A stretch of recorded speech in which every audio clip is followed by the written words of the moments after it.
esta noche y este estudio que podemos tener con nuestro hermano Nico, y ponemos en tus manos la palabra que tenías preparado para nosotros. Así tú la pongas en nuestro hermano y que podamos recibirla y absorberla y reconocer nuevamente todos tus atributos que sabemos que son perfectos. Y ayúdanos, Padre, a verlos reflejados en tu palabra para poder llevarlos a nuestro día a día y reconocerte a ti en todo momento, que tú estás en control de todas las cosas porque tú eres bueno. Lo ponemos, Padre, en tus manos en tu tiempo, en Cristo Jesús. Amén. Amén. Amén. Ok, pues les decía, el estudio anterior, último, vimos la bondad, la paciencia y la ira de Dios. Hoy vamos a ver el conocimiento finito de Dios, su personalidad en la interacción genuina con nosotros. Vamos a confrontar la idea de un Dios lejano, un Dios abstracto, para presentarlo como un ser con una personalidad tan definida que ignora la indiferencia. Entonces, le puse al título El Dios que te nombra. Ese es el título que le puse. Hay una mentira que el mundo... Hay una mentira que el mundo ha tratado de vendernos a nosotros como hombres, que si Dios existe, es una fuerza cósmica impersonal, una energía distante o un motor frío que puso en marcha el universo y luego se sentó a ver cómo nos despedazábamos unos a otros. Pero la Biblia presenta una realidad mucho más aterradora y a la vez gloriosa, porque Dios no es una fuerza cósmica impersonal, una energía distante, que se sentó y nos dejó ahí como que hagamos lo que queramos, sino que Dios tiene una personalidad. Él no es un qué, Él es un quién. Y hoy vamos a romper el cristal de la religión teórica para entrar en la dimensión de la relación cruda. Porque vamos a hablar de Dios, de ese Dios que conoce lo finito, que posee una personalidad inquebrantable y que siempre busca una interacción tan genuina que no admite la hipocresía de nadie. El Dios que cuenta las estrellas, que conoce el número de cabellos de nuestra cabeza. Para Él, tú no eres una estadística en un planeta perdido. Él conoce nuestros secretos más oscuros. Y esos que no le dirías a nadie incluso, los conoce. Y tus anhelos más profundos los conoce. Todo eso que incluso ni nosotros mismos entendemos de nosotros, Él conoce perfectamente bien. No podemos escondernos, ¿verdad? Su conocimiento de lo finito significa que Él está presente en nuestro aquí y en nuestro ahora. No nos que nos esté observando desde lejos, Él nos conoce desde adentro. Hablando de creyentes, tenemos al Espíritu Santo. ¿Estás listo para ser visto por quien realmente eres? Sin filtros ni excusas. Dios no es una plastilina que tú puedas moldear a tu conveniencia. Él tiene voluntad, Él tiene un carácter, siente tristeza, siente alegría, ira, celo santo, como ya vimos. Él es una persona con propósitos definidos. El problema es que a menudo tratamos a Dios como una aplicación de celular que debe funcionar según nuestras reglas. Pero Él tiene su propia personalidad. Él no se adapta a nuestro estilo de vida. Su personalidad es el estándar que nosotros debemos transformar a la de Él. A Él. Y la pregunta sería, ¿a quién estamos siguiendo? ¿A quién estás siguiendo? ¿Al Dios vivo o a un ídolo que tú mismo fabricaste? A lo largo de todos estos estudios de la soberanía de Dios hemos visto al Dios de la Biblia, para que meditemos y veamos si es al que hemos creído y es al que hemos adorado. Para que nuestro conocimiento no se convierta en algo abstracto, sino que sea algo concreto. Ejemplo, dices que amas a todos. ¿Y cómo lo llevas a concreto eso? Hay frutos visibles donde muestra realmente eso, ¿no? Andando en el Espíritu Santo. Por eso es que Dios no quiere nuestros ritos, Él quiere nuestro corazón.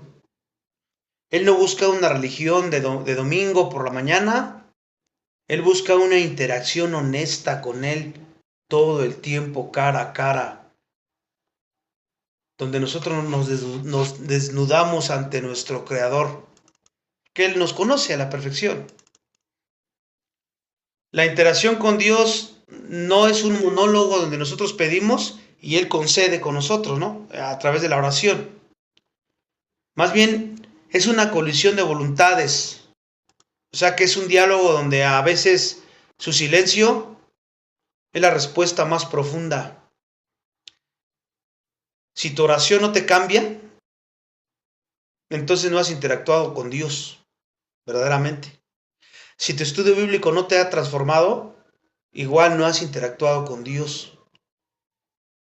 Solo has estado hablando contigo mismo, contigo misma. Por eso esas son dos de las principales disciplinas de la gracia: la oración y el estudio de la palabra.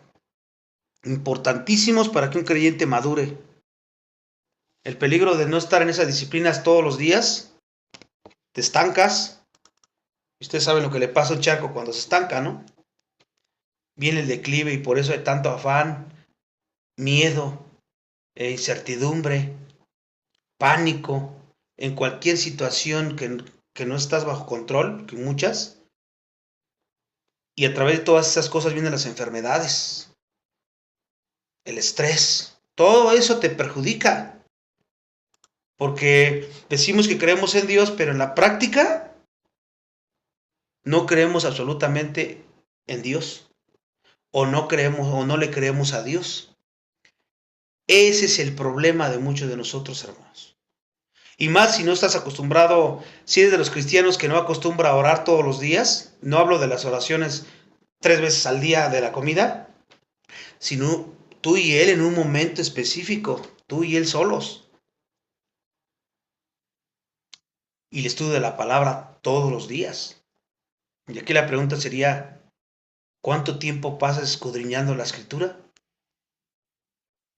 Escuchando la palabra de Dios todos los días. Tenemos que tener cuidado porque a lo largo de estos estudios no estamos analizando un objeto de estudio. Estamos bajo la mirada de alguien que nos conoce, que nos habla y que espera una respuesta de nosotros. No podemos ser neutrales ante una persona que lo sabe todo de nosotros, ¿verdad? Y que aún así insiste en llamarnos por nuestro nombre. O nos rendimos a su presencia o endurecemos nuestro corazón para siempre. Así de sencillo y de simple. Este atributo que vamos a analizar hoy se refiere a que si bien Dios es infinito, Él elige revelarse y relacionarse con nosotros de una manera personal y genuina. Pero tristemente su revelación, que ya está completa la palabra de Dios, muchos la hacemos a un lado porque tenemos otras prioridades.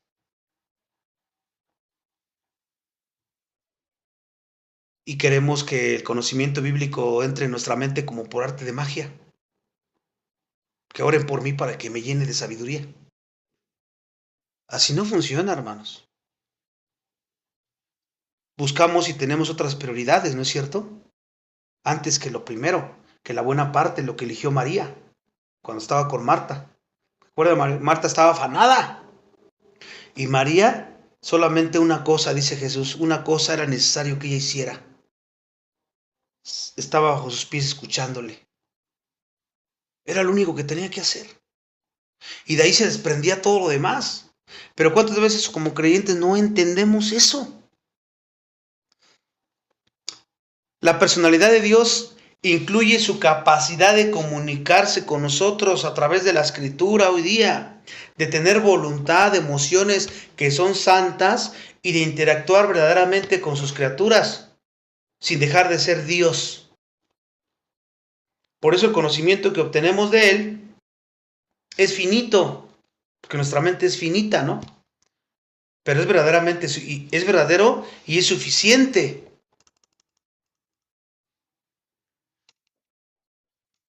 Primera de Corintios capítulo 2, Pablo menciona que tenemos la mente de Cristo. ¿Qué significa que tenemos la mente de Cristo? Que tenemos al Espíritu Santo que nos ha dotado de dones y de fruto. Ya tenemos la capacidad para discernir la Escritura. Y tener la mente de Cristo conlleva muchas responsabilidades. Una de ellas es ir a la Escritura. Si ya Dios te dio lo necesario para discernirla y para ser iluminado a través de ella, tenemos nosotros que ir a la Escritura. Él pone el querer, nosotros el hacer. Esa es nuestra responsabilidad como creyentes para seguir creciendo en el conocimiento de Dios. Por eso Juan 17:3, fíjate cómo lo dice. Juan 17:3 dice, y esta es la vida eterna, que te conozcan a ti, el único Dios verdadero, y a Jesucristo a quien has enviado. Aquí Jesús, en su oración sacerdotal, define el propósito central de la vida cristiana. La vida eterna no es solo una duración sin fin. ¿Qué es lo que podemos pensar? ¿No vamos a tener vida eterna? O sea, vamos a vivir una vida interminable, sin fin. Aquí, en este texto, se refiere a una calidad de relación. Tienes calidad de relación, pero basada en ¿qué? En el conocimiento de la palabra de Dios. Tú no vas a poder tener una calidad de relación con Dios si no conoces la Escritura, si no tienes el conocimiento completo, no por partecitas, completo, sistemático, profundo. El verbo griego para conozcan, aquí en ese texto que les dije, es ginosko, y que implica un conocimiento experiencial, íntimo, y que es progresivo. No se refiere solamente al intelectual. Experiencial, íntimo y progresivo. Así como cuando conoces a un amigo, no solamente algunos datos de él, sino realmente el mejor ejemplo sería tu esposo o tu esposa, ¿no? Lo conoces porque intimidas con él o con ella, tus hijos, tus padres. De esa manera, usa el término conozcan. Y este pasaje confirma la personalidad de Dios, porque si podemos conocerle, Él debe ser un ser personal, ¿no? Capaz de comunicación e interacción mutua. Por decirlo de esa manera, cuando tú oras, eres tú el que habla. Cuando vas a la Escritura, Él te responde. ¿Sí? Porque ya no te habla con voz audible como lo hacía antes. Ya está la Escritura completa. Hay una interacción mutua que debe de ser todos los días. ¿Se acuerdan cómo en el Antiguo Testamento Dios le dijo a Josué, a través de Moisés, de día y de noche, meditarás en las palabras que te he dado? Ese principio sigue aplicando para nosotros, hermanos. Si no, no hay fortaleza, hay miedo, no hay consuelo, no hay esperanza, no hay paz, no hay contentamiento, hay todo lo contrario. Esa es la evidencia de mi enfermedad. Estoy enfermo. No me refiero físicamente, sino espiritualmente. Y aquí estamos viendo la cura. Entonces Dios no es una fuerza cósmica, una energía impersonal, como algunos lo dicen. El conocimiento que obtenemos es finito, sí, porque nunca lo vamos a agotar. Él es infinito. Su ser infinito, pero es verdadero el conocimiento que tenemos porque nos revela la palabra de Dios, el único Dios verdadero. Y nuestra única responsabilidad como hijos e hijas de Dios es conocer la palabra, ser diestros en la espada del Espíritu, que es la palabra de Dios. Con esto vemos que la personalidad de Dios nos llama a la comunicación constante y a la interacción relacional. Son las dos respuestas que tenemos que tener nosotros entendiendo esto que les estoy diciendo. Primero, tener una comunión constante con Él. ¿Y cómo? Ya les dije, las primeras dos disciplinas espirituales. Algunos teólogos dicen que la Biblia de ahí se desprenden todas. Si Dios desea que le conozcamos íntimamente, la aplicación es pues una vida de oración y de estudio bíblico, ¿no? Si no, ¿cómo lo pretendes conocer? Sí está bien que escuches estudios y que vayas a la iglesia los domingos, pero ¿crees que eso es suficiente? En la iglesia es una relación congregacional, como cuerpo de Cristo. Pero Él quiere una relación íntima contigo y conmigo, individual. Oración y estudio bíblico. ¿Lo haces? ¿Cuánto tiempo estudias? Si estás solo o sola, o si estás casado o casada, ¿cuánto tiempo limpias a tu esposa? El varón, hablo a los varones porque somos la cabeza. ¿Cuánto tiempo la limpias con la palabra de Dios? Si eres soltera, tú como madre, ¿cuánto tiempo te limpias tú y limpias a tus hijos? Si los tienes. Y si no vives solo o sola, ¿cuánto tiempo lo haces? Y escucha, esto no son deberes religiosos lo que te estoy diciendo. Son los medios divinos que Dios dejó para profundizar nuestra relación con Él. No lo veas como un deber, como un compromiso. Velo como una cita de amor. A mí me gusta llamarlo así. ¿Porque no dices que amas a Dios y que es tu Padre?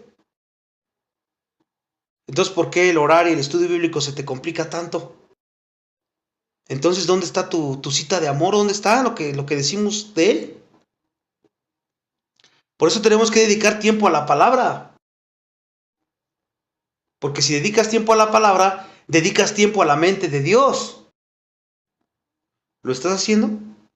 ¿O cada cuándo lo haces? Según tu respuesta, cada uno nos meditamos y reflexionamos. Va a haber consecuencias, hermanos. Si lo haces, va a haber consecuencias positivas en tu vida espiritual. Y si no lo haces, va a haber consecuencias, pero no positivas, negativas en tu vida espiritual. Tenemos que dedicar tiempo a la oración, porque dedicar tiempo a la oración es dedicar tiempo a su corazón, a nuestro Padre, a quien amamos y queremos estar con Él. Y el leer o estudiar la Biblia no lo vemos como un compromiso, como ¡ay, qué aburrido!, sino lo vemos como gozo, me deleito, como un deleite, como un privilegio. Qué tremendo que abrió el trono de la gracia para acercarnos a hallar oportuno socorro y que muchos lo estamos desperdiciando. Que nos ha revelado la palabra completa, el canon está cerrado y lo seguimos desperdiciando. Y creemos que la Biblia la tratamos como la osmosis. ¿Qué es la osmosis? ¿Dejar la Biblia abierta nada más? Y pensar que con dejarla abierta a tu casa, su conocimiento te va a aparecer por arte de magia, va a renovar tu entendimiento. Estamos llamados a reflejar esa personalidad, hermanos, con los demás. Pero no va a ocurrir si no andamos en estas disciplinas que te acabo de decir. Tenemos que buscar relaciones genuinas y de conocimiento mutuo, no superficiales.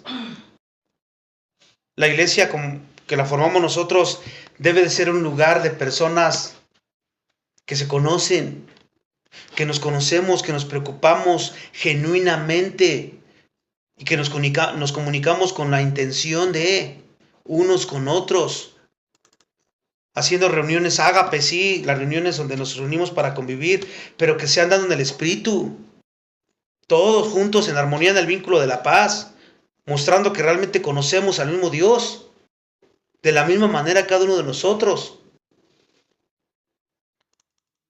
Hermanos, ¿tienes gozo? ¿Sientes que te falta de gozo en tu vida?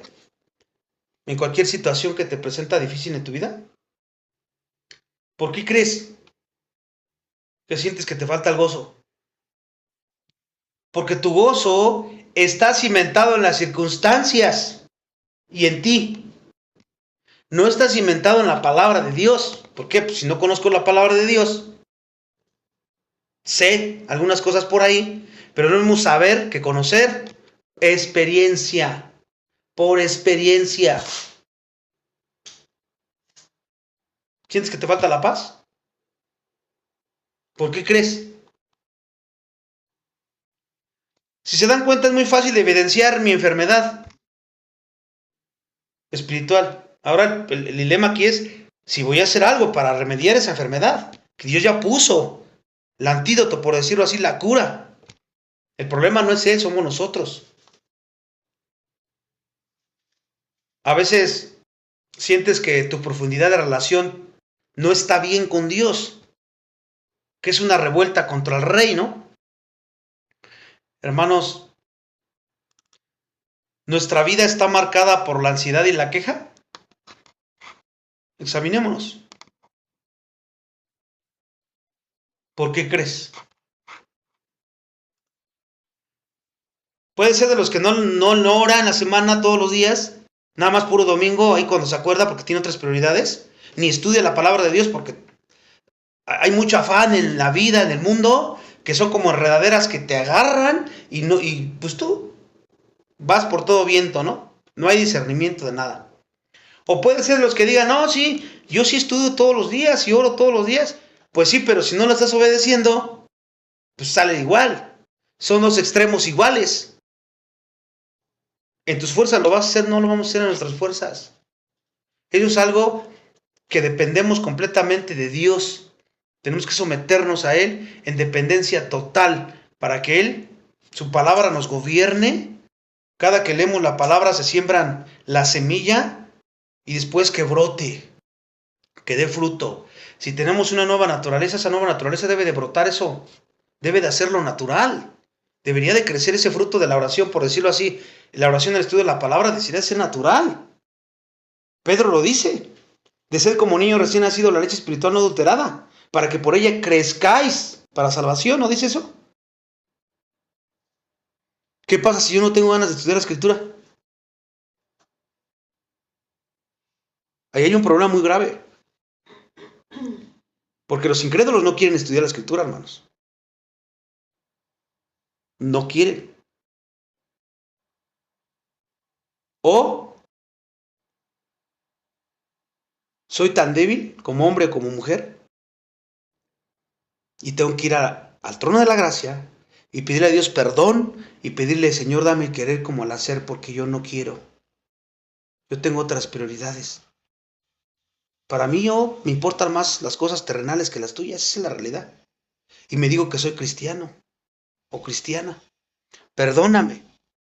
Tal vez ni soy salvo, aunque llevo ya 15 años en la iglesia. Es válido, hermanos, porque Juan después en primera de Juan y en segunda carta de Juan, él da evidencias para que nos examinemos para ver si somos salvos o no somos salvos. Y una de ellas es el hambre de la palabra de Dios, como dice Pedro. El hambre. Examinémonos.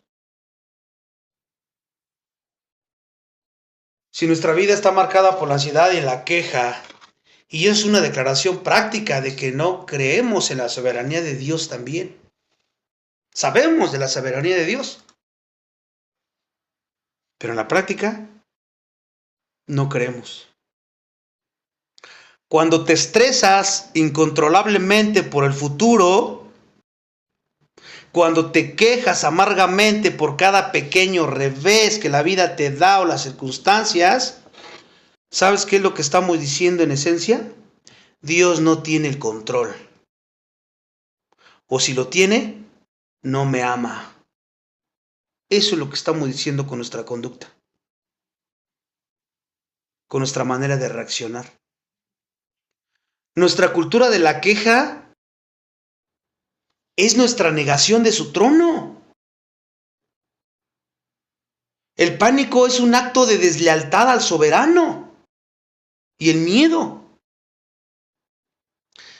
Por eso es que tenemos que dejar de vivir como si el diablo o el gobierno fuera la autoridad final de nuestra vida, nuestra carne, el mundo. Y entonces rendir cada área de nuestra vida al Rey que hace todo lo que quiso y lo seguirá haciendo. Eso es conocer por experiencia. Y en cuanto a la personalidad de Dios, hemos convertido la vida eterna en una mera membresía. ¿Por qué lo digo? Porque muchos de nosotros tenemos más conocimiento sobre su programa de televisión, sobre las redes sociales, sobre tal cosa que está ocurriendo en tal lugar, que de Dios, que del único Dios verdadero. Y por eso, hermanos, hemos sustituido la intimidad con Cristo por el activismo religioso y la superficialidad emocional. En eso hemos sustituido la intimidad con Él.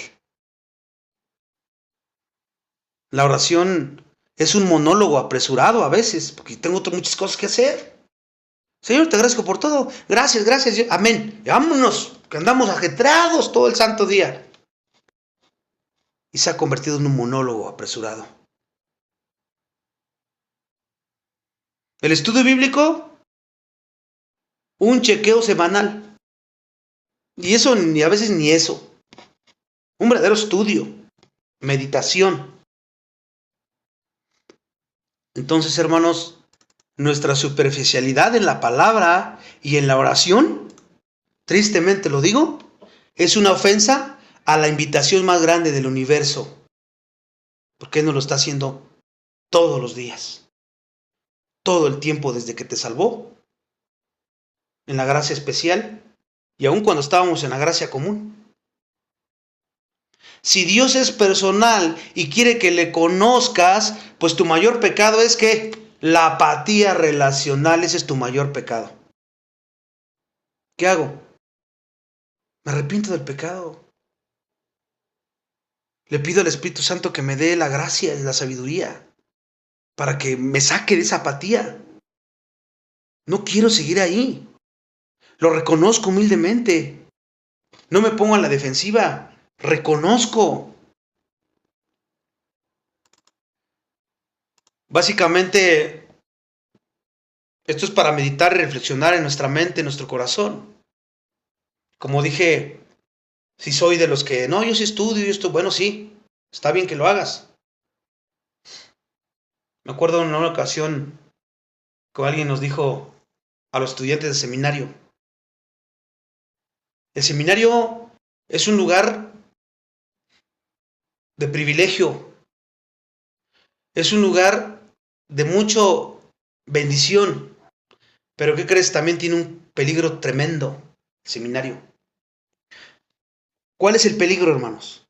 Que crezcas en el conocimiento intelectual de la palabra y tu carácter vaya menguando.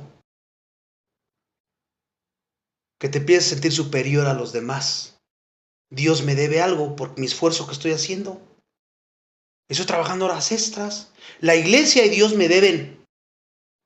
Hermanos, nosotros no lo hacemos por eso. Ni los que están en el seminario, los que no estamos en el seminario. Que estudiamos aún así la Escritura todos los días. No lo hacemos por eso. Lo hacemos porque lo amamos y porque estamos agradecidos con Él. Porque ya Él nos dio todo lo que necesitamos, no necesitamos más. Si las cosas terrenales se dan, no es lo de menos. ¿Sí? Entre más conocimiento hay más responsabilidad. Es el peligro de estar conociendo y no aplicar nada. Y el otro extremo es no estar ni en la oración ni en el estudio bíblico todo el día, no tengo tiempo. Que es la primera excusa que tenemos. Y si nos ponemos a reflexionar de acuerdo a la Escritura, entonces, ¿cuáles son tus prioridades? Porque acuérdate que Jesús dijo, donde está tu corazón, está tu tesoro. Y eso,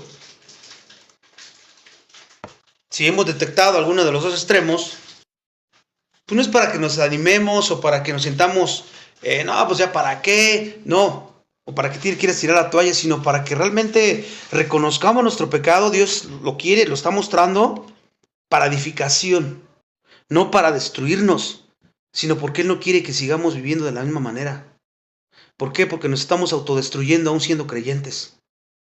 Y lo malo aquí es que no solamente si somos matrimonios, familias, nos estamos llevando entre las patas a los que están a nuestro alrededor. Eso es lo peor. Porque ellos miran. En el hogar, el hombre es la cabeza, el cónyuge y los hijos miran ese ejemplo. Si yo no les estoy dando ese ejemplo, pues obviamente, ¿cómo esperas que ellos lo tengan? Y si estás soltero o soltera, si eres mamá, tus hijos.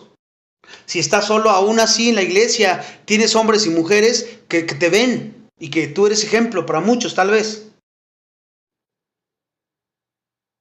Y ahí es donde también tenemos que tener mucho cuidado con el ejemplo que damos. Seas un creyente nuevo, seas un creyente que lleva ya tanto tiempo, que sirve en la iglesia, que es un líder, que es un maestro. Todos aquí estamos ahí metidos. Y esto es para cada uno de nosotros. Qué gran responsabilidad es conocer a nuestro Dios, pero de una forma real. La pregunta sería, ¿te vas a comprometer realmente con Él? ¿O vamos a seguir a medias? Cada quien debe tomar una decisión. Y obviamente pedirle a Dios que nos dé la sabiduría, como ya dije, que nos dé de su gracia sustentadora para que nosotros lo hagamos en su poder, sabiendo que somos hijos de Dios y por lo tanto esto es lo natural que deberíamos estar viviendo, sin necesidad de que nadie nos esté obligando o nos esté forzando a hacerlo. El fruto es natural y eso es evidencia de que realmente eres una nueva criatura. Por eso es importante entenderlo, ¿no? Ya hemos cubierto la mayoría de los atributos fundamentales de Dios en todas las predicaciones anteriores, los estudios anteriores: omnipotencia, omnisciencia, inmutabilidad, unidad, soberanía, amor, santidad, justicia, sabiduría, fidelidad, gracia, etcétera, etcétera.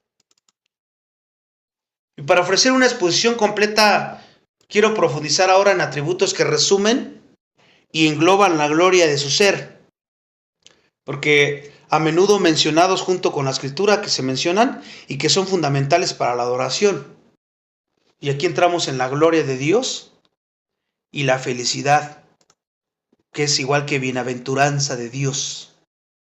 La gloria de Dios y la felicidad, bienaventuranza de Dios.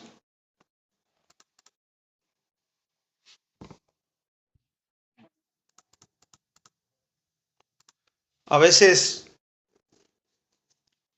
Pedro, antes de dicen como niño recién nacido la leche espiritual no adulterada, él menciona que nos despojemos de nuestro pecado, porque a veces el pecado es el que nos hace huir de la palabra, porque como Dios nos conoce, pues sabe de qué pie cojeamos, por decirlo así, y como no nos gusta que nos confronten de esa manera, o no nos gusta que nos hablen la palabra, siempre nos desnuda. Es una espada que penetra hasta lo más profundo de nuestro ser y pues obviamente no se esconde nada en ella. Y como tristemente estamos acostumbrados, muchos creyentes el día de hoy, a ir a la Biblia, pero nada más por nuestra dosis de motivación. Y queremos que nos motive la Biblia y que nos dé esperanza y todo. Pero si andamos en pecado, en esos pecados que acabo de mencionar, la indiferencia hacia la palabra y hacia Dios en la oración, pues obviamente entre menos mejor, porque cada que escucho la palabra me confronta. Y eso, hermano, no nos gusta. Pero es mejor ser confrontados por Dios a ser disciplinados, hermanos. Eso se los puedo asegurar. Si eres hijo o hija de Dios.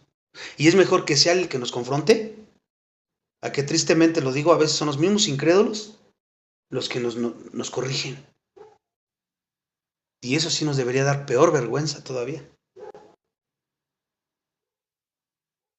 Entonces son cosas que tenemos que analizar si hay un pecado por ahí. ¿Por qué? ¿Qué es lo que te priva o qué es lo que te hace que no quieras estar en la Escritura? ¿No quieras tomar tus estudios? ¿Qué es lo que hace? Si mi cónyuge no quiere, no importa, yo lo hago. No dependo de él o de ella para estudiar la Escritura. En la oración igual. Porque tristemente a veces me ha tocado ver testimonios donde van los dos el matrimonio junto y uno ya no va y el otro tampoco ya no va. Entonces no estaban siguiendo a Dios. Estaban siguiendo a hombres. Y así puede pasar, ¿no? Cuando a veces suceden pecados en la iglesia, cuando idealizamos a un hombre, se cae y también se van. No seguían a Dios.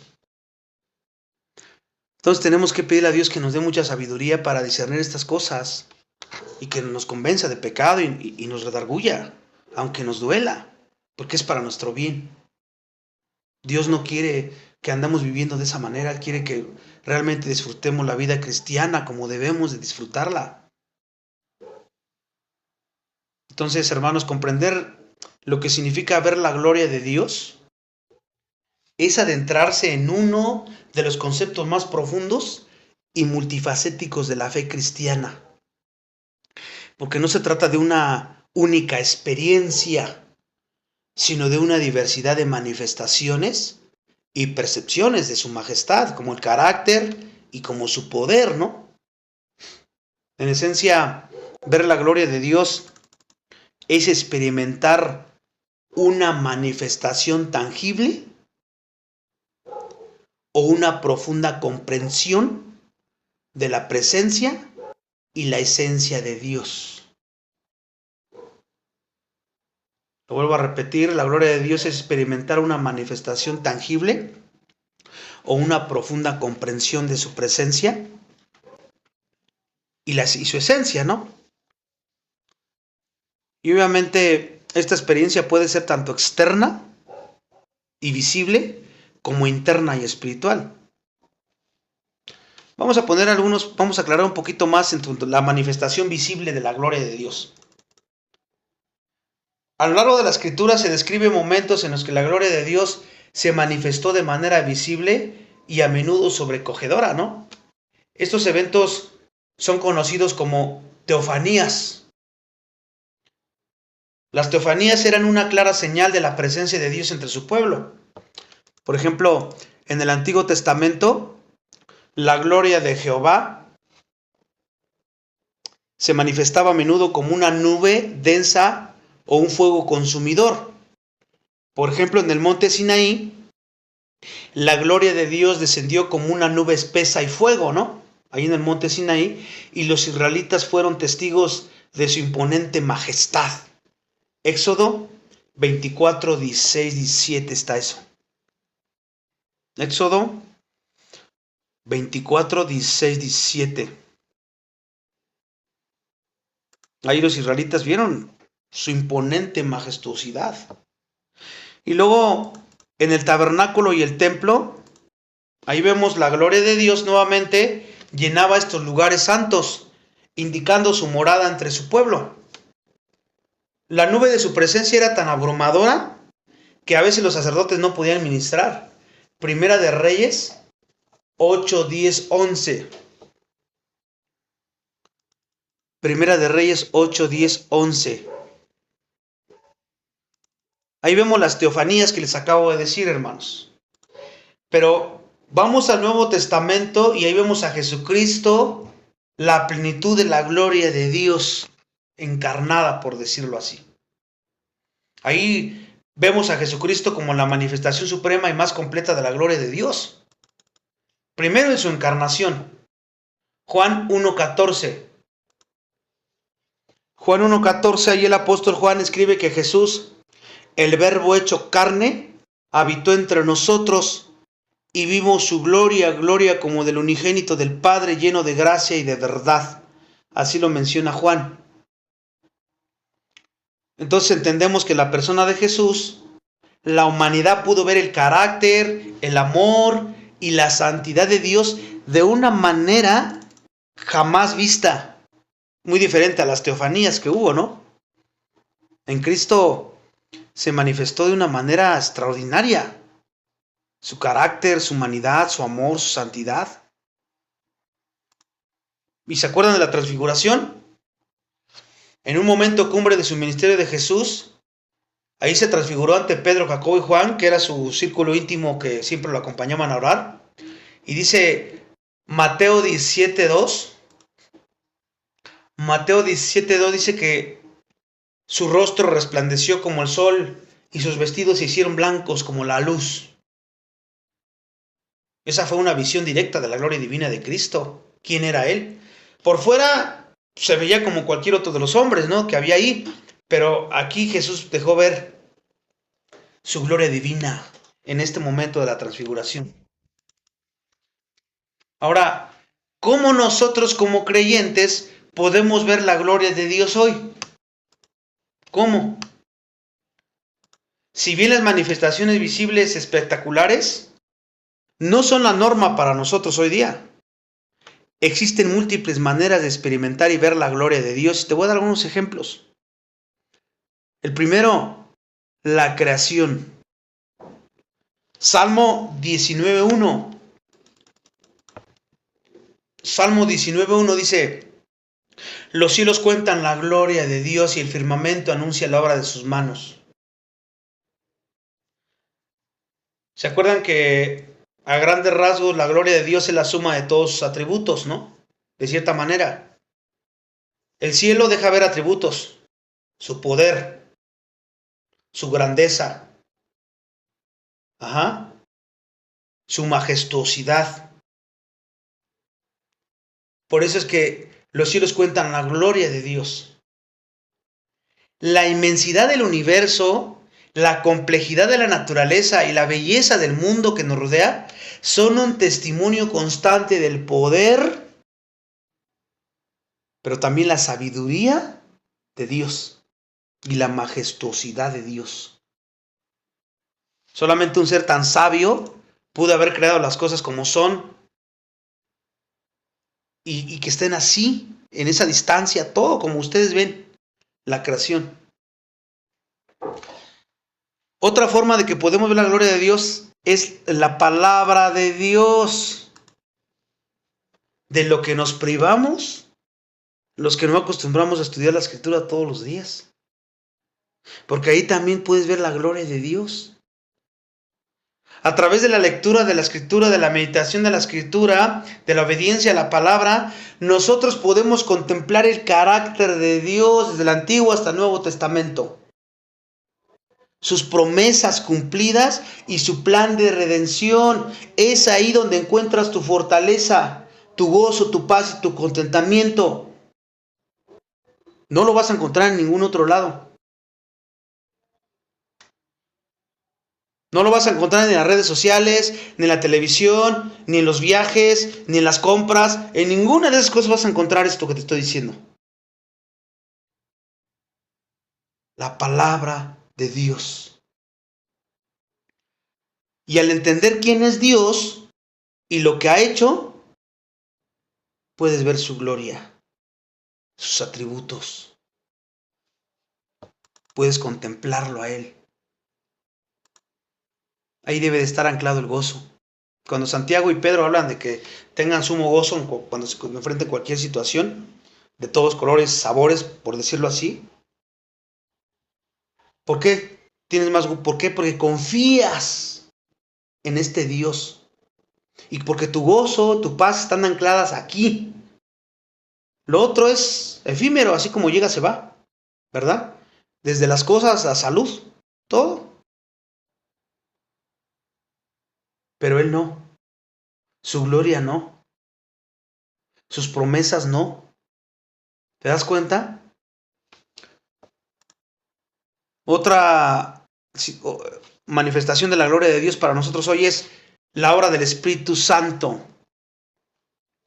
La obra del Espíritu Santo, porque cuando un creyente experimenta una transformación en su vida, porque sabemos quiénes éramos y cómo vivíamos antes de ser salvos, y experimenta una verdadera transformación en su vida, un consuelo en medio del dolor, una guía en la confusión o un poder para vencer el pecado, estamos siendo testigos de la gloria de Dios obrando en nuestra vida desde nuestro interior. El fruto del Espíritu. Por eso, y todos nosotros lo hemos experimentado, hay una santidad. Aparte de la posicional, ahora es práctica. ¿Qué está pasando una situación tan tremenda y tú estás en paz? Tranquilo, tranquila. A veces los incrédulos te pueden decir, ¿qué te pasa? ¿Qué no te importa? ¿O por qué estás así tan tranquilo, tan tranquila? Ellos no te entienden porque ellos no están en tu posición como hijo o hija de Dios. Lo triste es que a veces tú como creyente te portes igual y reacciones igual o peor que los incrédulos. Eso sí es lo más triste. Y ya sabemos cuál es el problema. Ya detectamos cuál es la enfermedad si andamos en ese estado, ¿no? No estoy hablando de perfección. No estoy hablando de que no llores o no sientas un duelo cuando pierda a alguien. No, sí, todos lo vamos a sentir. Pero no nos desesperamos, ni tenemos miedo, ni tenemos afán, ni tenemos estrés, ni nada de esas cosas, como los que no tienen esperanza. Porque sabemos en quién hemos creído en la práctica. Lo conocemos por experiencia. Hay una gran... Cambiando la percepción, hay un gran cambio aquí. Y entonces puede decir que está siendo testigo de la gloria de Dios obrando en tu interior. Si no, la estamos pasando por desapercibida. Has oído y sabes que la Biblia dice todo lo que le sucede al cristiano fiel es para su bien, ¿verdad? Pero ¿qué dice ahí? Al cristiano fiel. No aplica para todos. Porque si tú no andas en el Espíritu Santo, pues obviamente no lo vas a ver con esa perspectiva. Tú vas a querer controlar las cosas, te vas a enojar, te vas a estresar, te vas a llenar de ansiedades. ¿Y qué evidencia eso?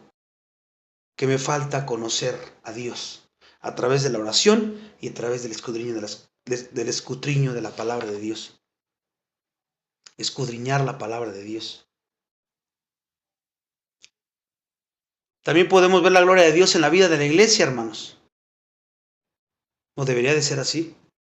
Cuando realmente hay unidad, cuando realmente hay amor ágape y el servicio mutuo entre nosotros, que reflejamos el carácter de Dios y que manifestamos su gloria al mundo, perdonándonos unos a otros, soportándonos unos a otros, cargando las cargas unos a los otros, entristeciéndonos unos a otros, consolados unos a otros, etcétera, etcétera, etcétera, etcétera.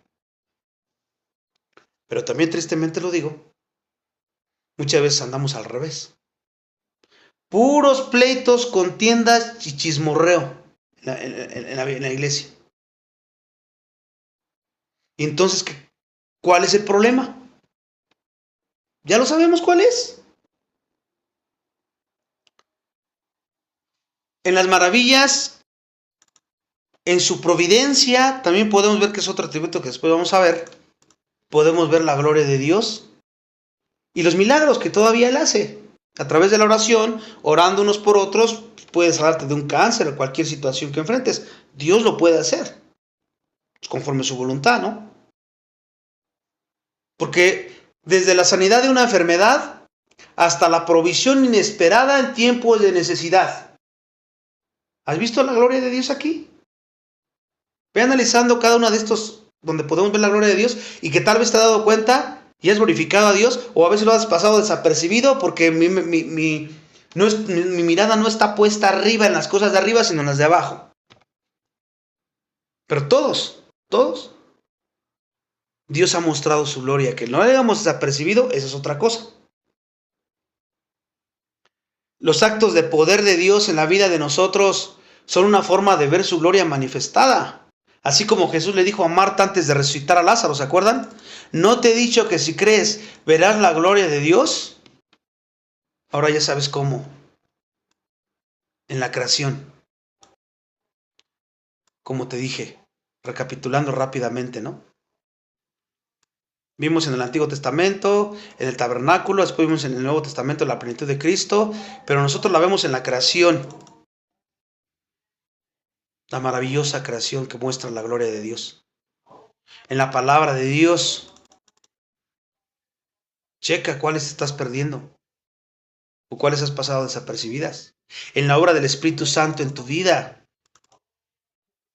andando en santidad, en integridad, respondiendo de acuerdo a quién es Él, de acuerdo a quién eres en Él, a la confianza que tienes en Él, en la vida en la iglesia, que haya unidad y amor verdadero.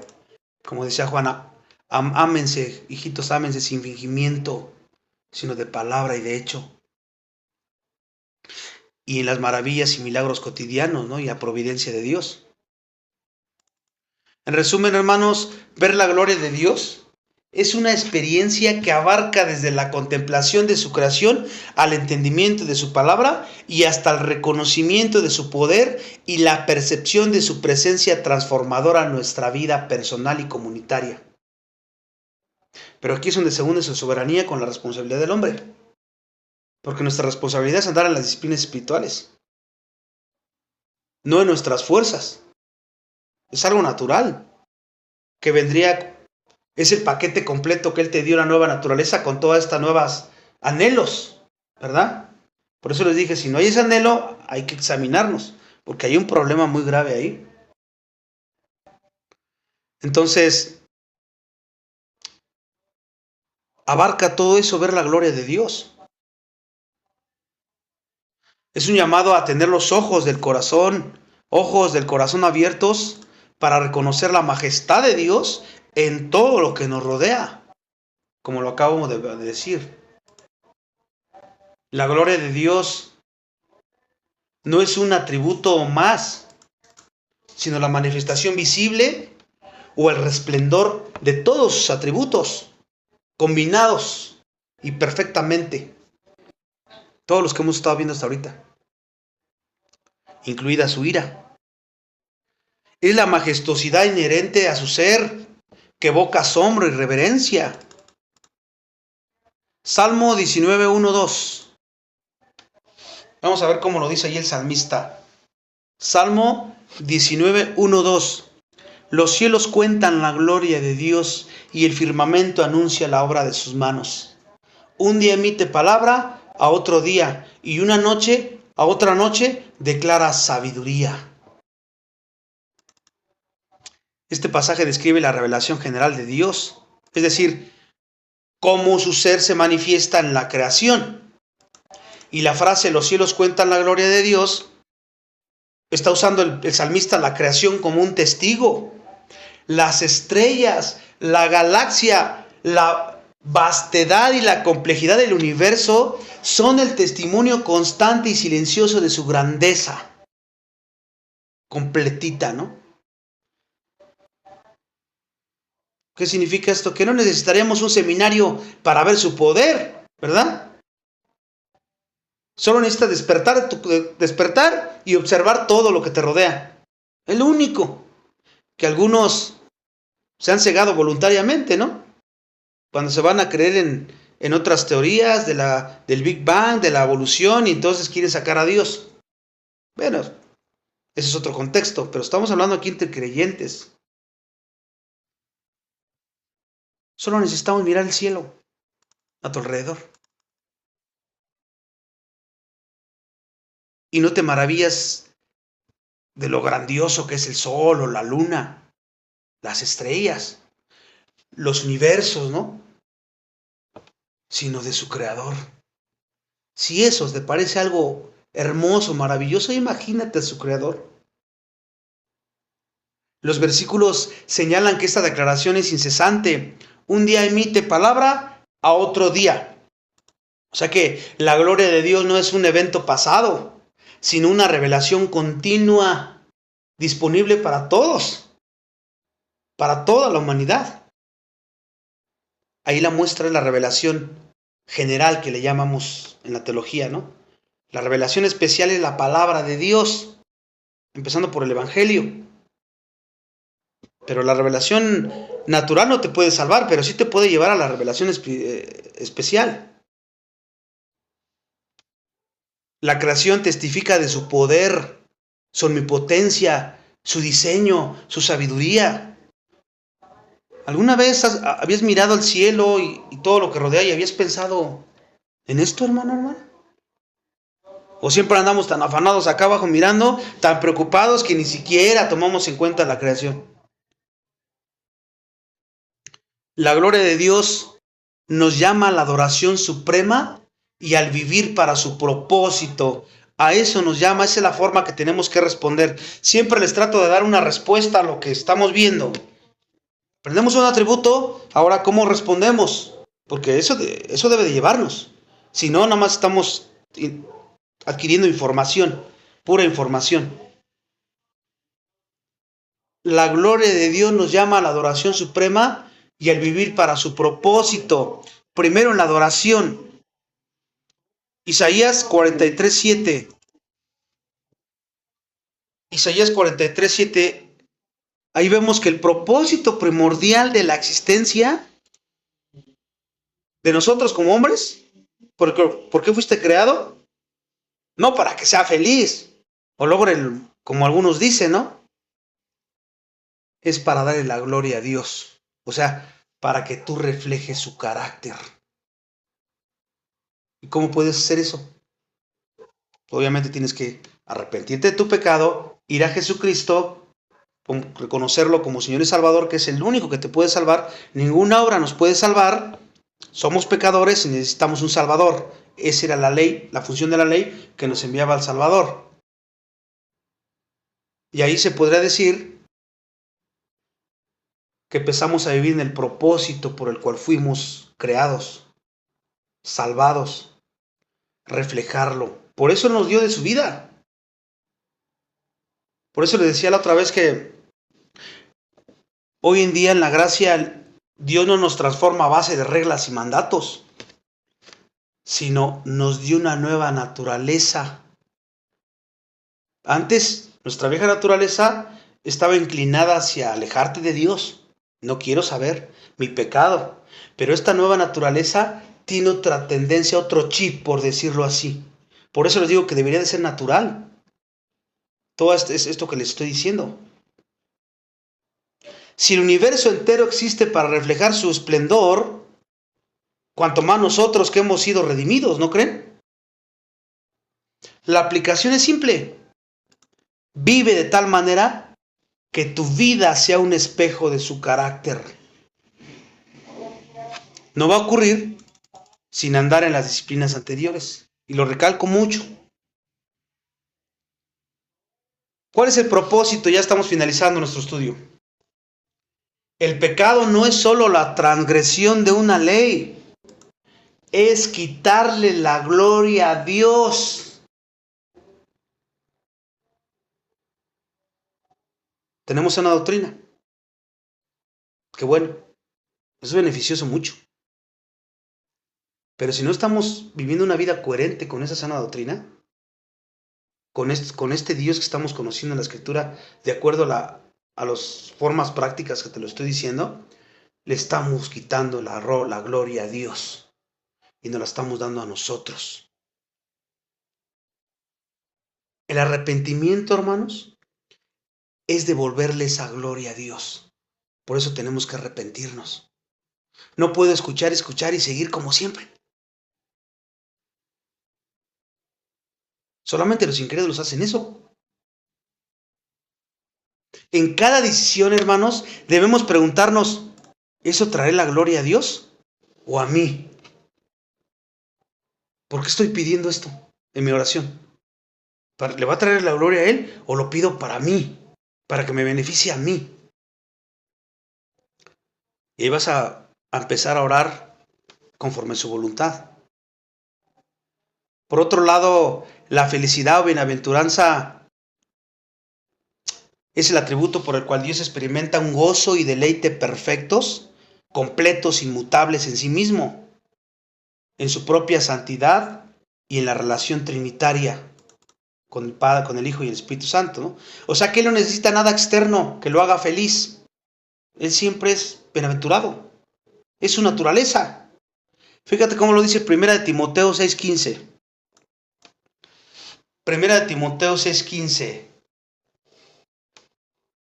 Ahí habla de que en su tiempo mostrará el bienaventurado y solo soberano, Rey de reyes, Señor de señores. O sea que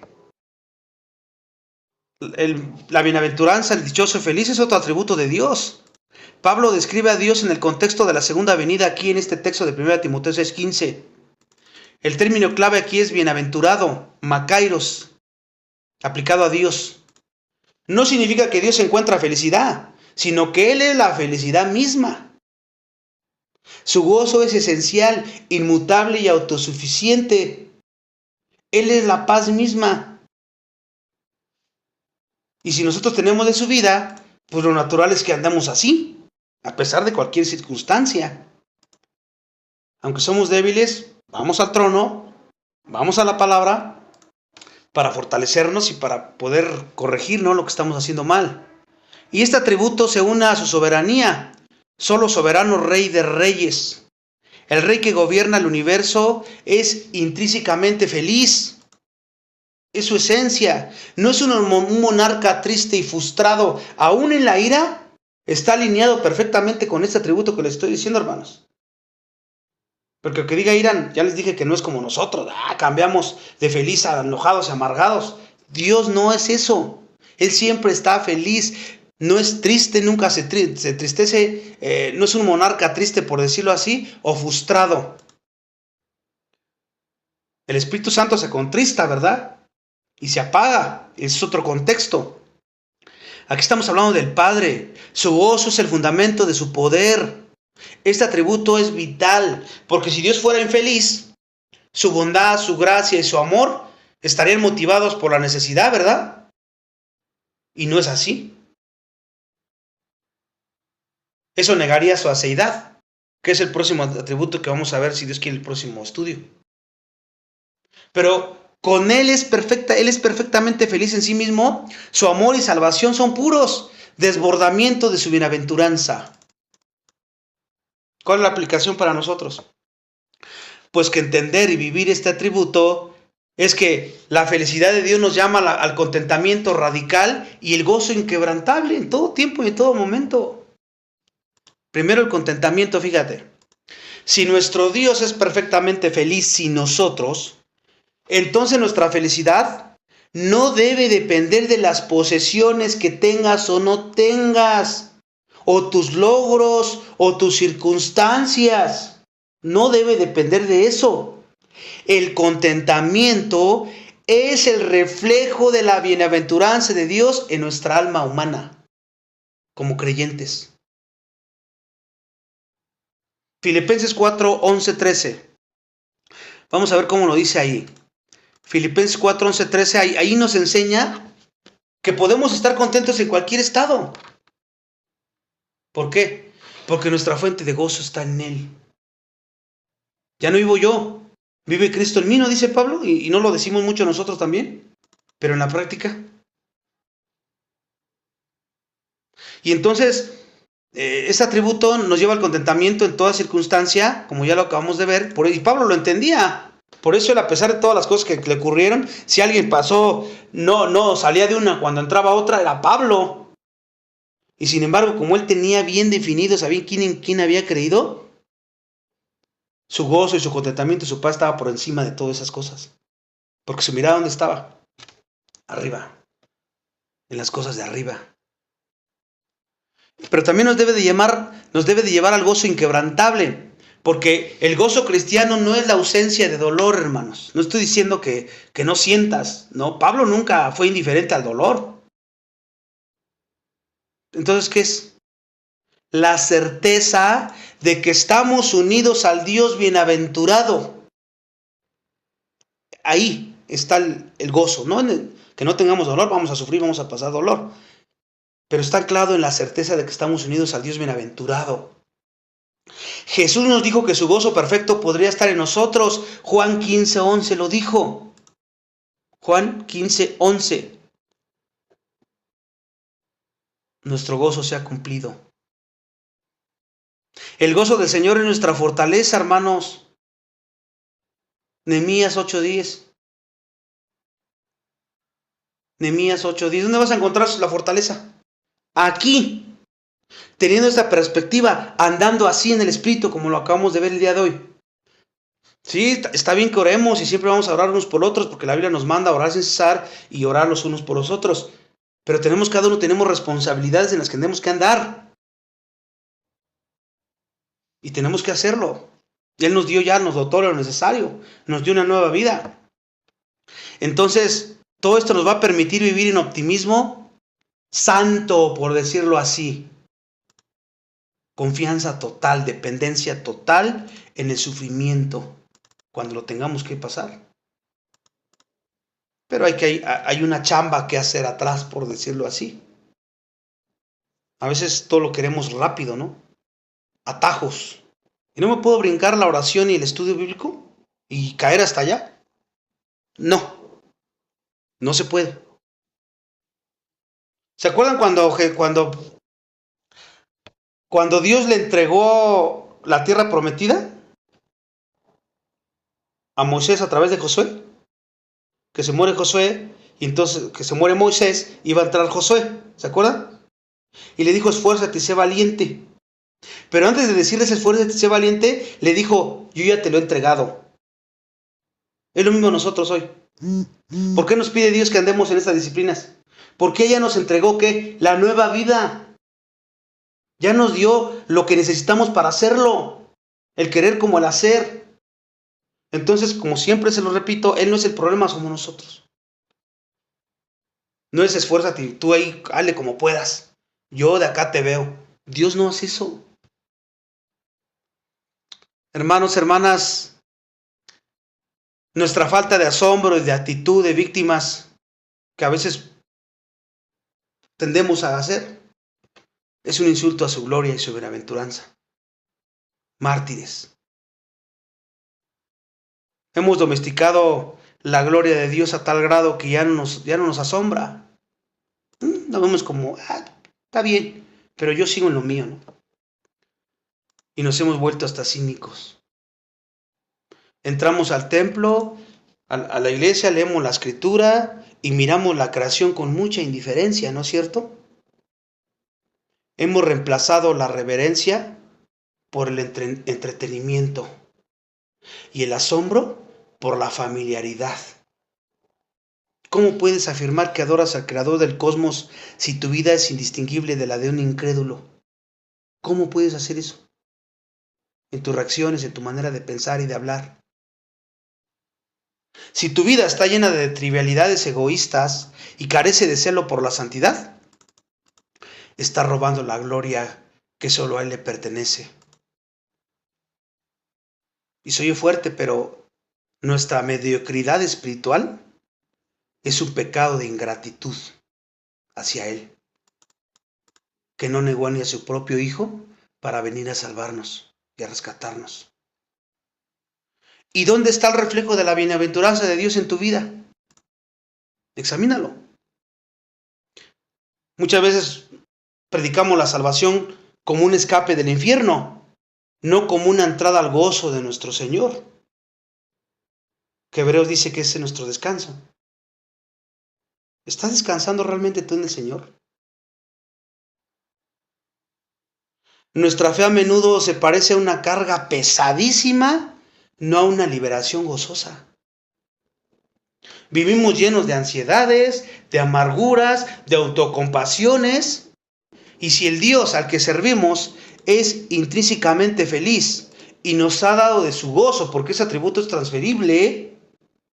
¿Por qué somos los más tristes de nuestro vecindario, de nuestro hogar, de la iglesia, del trabajo? Porque tal vez por fuera podemos aparentar felicidad, pero Dios sabe, Dios nos conoce. Tu falta de gozo, hermanos, es un mal testimonio de la eficacia del Evangelio, ¿lo sabías? ¿Alguna vez te lo habías pensado de esa manera? Tenemos que arrepentirnos de la queja, hermanos, y abrazar el contentamiento radical que solo proviene de conocer al Dios bienaventurado. No importa cuán oscura sea tu noche, ni cuán grande sea tu vergüenza. La gloria de Dios resplandece más allá de tu fracaso. Ahí está nuestro consuelo. La mayor manifestación de su gloria no fue allá en el trueno, en el Sinaí, sino en la cruz del Calvario, donde su amor, su justicia y su gracia brillaron en perfecto esplendor para toda la humanidad perdida, para ti y para mí. Por eso fuimos perdonados y redimidos para su gloria. Y lo maravilloso, el Dios bienaventurado ha decidido que su gozo más profundo es tener comunión contigo todo el tiempo. ¿Tú quieres también tener comunión con Él? Tu felicidad futura no es un accidente, es un resultado de su plan para llevarte a su propio inagotable gozo, aunque a veces tenga que intervenir y disciplinarnos. Y por último, Salmo 16:11. Salmo 16:11 dice: me mostrará la senda de la vida, en tu presencia y plenitud de gozo. ¿Qué está diciendo el salmista ahí? Me mostrarás la senda de la vida. ¿Dónde? En la Escritura. En ese entonces no estaba completa la Biblia, ni el Espíritu Santo estaba dentro del salmista. Pero fíjate, estamos en mayor privilegio y aún así lo desaprovechamos de una manera tan terrible. Y luego dice: en tu presencia hay plenitud de gozo, delicia tu diestra para siempre. ¿Encuentras plenitud de gozo en la oración y en el estudio de la palabra todos los días? Tu esperanza está anclada en que el rey no es un tirano triste, sino un padre feliz que te quiere llamar a la plenitud del gozo todo el tiempo. En este día, hermanos, en medio de tus luchas, dejemos de buscar el gozo en las cosas temporales. Ahí no las vas a encontrar, jamás. Empecemos a buscar su rostro, su gloria, a través de la oración y a través del estudio de todos los días. Empieza, como dijo por ahí un pastor, lee la primera carta, la más fácil. Filemón, Judas. Nada más es un capítulo. Léelo por 30 días, diario. Y tú mismo vas a empezar a experimentar esto que te estoy diciendo. Aunque al principio uno no quiera, oblígate. Vas a empezar el Espíritu orando a Dios, te va a empezar a mostrar cosas que te vas a sorprender, hermano. Y así, continúas. Ahora voy con otro y así. Si agarras una carta más larga, agarra un capítulo si quieres. Siempre hay puntos, ¿no? Para ver dónde cambia el tema, el autor. Agárrate uno y léelo durante 30 días. Por ahí puedes empezar, hermano. Y después, terminando, oras a Dios de acuerdo a lo que le aprendiste. Ya sea con tu pareja, con tu cónyuge, o con tus hijos, o tú solo, tú sola, no sé con quién vivas. O con los que tú sabes con quién vives. Porque se trata de acciones prácticas hoy. No saber y seguir como voy. No, y yo trato de dártelas. Al conocerlo, al contemplar su gloria, su felicidad se derramará sobre ti y te va a dar las fuerzas para preservar en cualquier situación. Vas a perseverar, y el gozo para que lo sigas adorando en cualquier circunstancia, porque tu enfoque va a cambiar. Ya no va a estar ensimismado en mí ni en las circunstancias, sino va a estar puesta donde debe de estar, en Cristo. Entonces vivamos en la luz de su gloria y en el poder de su gozo, hermanos, con acciones prácticas, De eso se trata la salvación. Lo abstracto lo llevamos a lo concreto. Porque si no, no esperes ningún resultado. No lo va a haber. Lo que va a venir va a ser la disciplina de Dios. Si eres creyente. Y si no, puede que sigas normal, pero eso es peor, porque entonces quiere decir que no soy creyente. Soy incrédulo. ¿Qué hago? No, pues ya mejor me voy. No, me arrepiento del pecado. Le pido a Dios que me ayude, me humillo ante su presencia, reconociendo mi indiferencia, mi falta de interés. Digo que te amo, pero no lo llevo, no lo concreto, no lo muestro con hechos. Y Dios nunca rechaza a aquel que se acerca al arrepentimiento verdadero. Ese es el consuelo, hermanos, para el día de hoy. Vamos a orar. Padre, te damos gracias por la oportunidad que nos da nuevamente de seguir aprendiendo más de tus atributos. Gracias porque hoy aprendimos quién eres tú, aunque tenemos un conocimiento finito. Tú revelaste lo necesario para vivir como te place a ti. Gracias porque hoy ya no vivimos bajo mandatos y reglas para lograr algún favor tuyo o acercarnos a ti. Cristo hizo todo lo necesario. Si ahora nos esforzamos en las disciplinas espirituales, no es para ganar algo, para conseguir algo, para hacer algo en ti, sino porque ya somos hijos e hijas tuyos. Si alguno de nosotros tú nos mostraste que no hemos sido diligentes, perdónanos, te pedimos que nos perdones y que seas tú en tu poder, que nos sigas dando el querer como el hacer para poder tomar acciones rápidas, porque es muy peligrosísimo andar en esa tibieza espiritual, en ese declive espiritual. Podemos influenciar a otros al error, a la negligencia igual. Y no queremos ser piedra de tropiezo, ni para nuestros cónyuges, ni para nuestros hijos, ni para nuestros hermanos en la fe, ni para los incrédulos. Perdónanos por las veces que lo hemos hecho. Perdónanos. Hoy nos humillamos y reconocemos que hemos pecado en contra de tu gloria, en contra de tu bienaventuranza. Perdónanos y que de aquí en adelante tú produzcas en nosotros ese querer con el hacer. Y si alguno de los que están escuchando este estudio no somos salvos, no permitas que nos perdamos, sálvanos. Y que empezamos a ver ese fruto, que se vea a 80, 90, 100%. No permitas que seamos de los que caen en tierra pedregosa a la fruto y no dan ningún fruto de nada. O como la higuera que solamente estaba llena de hojas y que no tenía ningún fruto. Y que las hojas, el activismo, nos autoengañe pensando que eso es madurez o que eso es salvación, cuando eso no es evidencia de nada. La santidad. Que tú nos ayudes, dependemos de ti para ello. Nos sometemos a ti para que tú obres en nuestra vida. Y si necesitamos disciplina, que así sea, porque sabemos que es para nuestro bien. Necesitamos ser podados a veces para que demos más fruto. No permitas que nos conformemos. Siempre estemos en este plano terrenal, siempre podemos crecer más y más excelencia. Que no nos conformemos con poco, sino que siempre busquemos de ti tu rostro en la oración, en el estudio de la palabra. Que tú nos convenzas, tú eres el único que nos convence. Que no pensemos que aunque no lo estemos haciendo y nos vaya bien aparentemente, eso quiere decir que estamos bien contigo. Porque eso, nuestra mente, nuestro corazón es engañoso y nos puede estar engañando. No permitas que seamos engañados. Danos ese discernimiento a través del escudriño de la palabra y que todos podamos crecer en el mismo sentir como servidores, como líderes y como hermanos y hermanas en la fe, que queremos ser edificados y edificarnos unos a otros, que ese sea el propósito de nosotros. También aprovecho para orar por la reunión que tenemos el próximo domingo como servidores tuyos, que sea algo que te glorifique a ti. No permitas que sea un convivio como el de Corinto, que lo más importante para nosotros no sea lo que vamos a comer, o quiénes vamos a estar ahí, o en qué lugar vamos a estar, sino con qué corazón nos vamos a sentar en la mesa y vamos a convivir unos con otros.